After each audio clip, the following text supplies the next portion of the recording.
Now, do you shop at the Co-op? Well, if you do, you may have a chance to vote on whether the Co-op group, that's the supermarkets, funeral homes and banks, should continue to fund the Co-op party.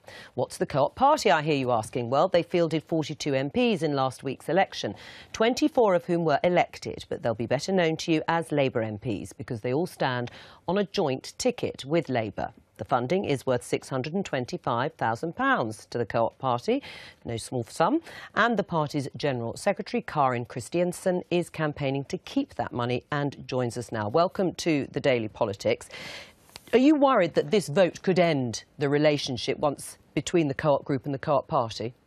Oh, I profoundly hope not, because of the enormous achievements that we've had together with the Co-operative, from the Clean Air Act, from the consumer legislation in Britain, and more recently Co-op schools and supporters trusts, and the credit union, military credit union just last year. So there is a huge amount left to be done, but there are 2.8 million people out there who today can absolutely influence whether or not that relationship continues. Right, you say that you've achieved an awful lot, but what does the Co-op party actually achieve? As I said, we know the candidates as Labour candidates, all right, Labour and cooperative candidates. What's the difference between the ones that stand on a joint ticket and the ones that are just Labour Party candidates? So they've been selected separately through the cooperative party, but as many of us who've been watching politics know, the way to gain influence in the British political system is by having a relationship with a major party. So what they do that is different is that they are engaging with the cooperative movement, so engaging with cooperatives like the Co-op group to ensure that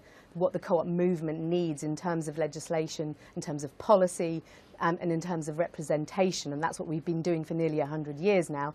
And if in those ballot papers that are out there now, people can impact on that decision that is still to be taken by voting yes to 9 and 10 on that ballot paper that hopefully are sitting on their mantelpieces right now. Right, but I mean, there are millions of Co-op members and they won't all necessarily realise that the money that they pay does go Absolutely. towards a political party that they may not necessarily support. What's wrong with saying, should the Co-op make any donations to political parties? Should it make donations only to the cooperative party? And should it make donations across a range of political parties? There's absolutely nothing wrong with asking the questions about the nature of the political relationship, and the transparency of that relationship and the engagement with members is absolutely correct. I think there have been some concerns around the process, just that, as you said, most people don't actually know what the Co-op party is. So to make an informed, the thing about democracy is that you have to have the information to make that decision on. And if nothing, the campaign that Co-op party has run, the Keep It Co-op campaign, has demonstrated that if we actually have access to people, if we can actually talk to people about what we do and who we are, the profound level of engagement and interest and actually bringing people on board with this fascinating, really important, fundamentally egalitarian but pro-business movement has huge traction. All right, Karin, thank you very much. I mean,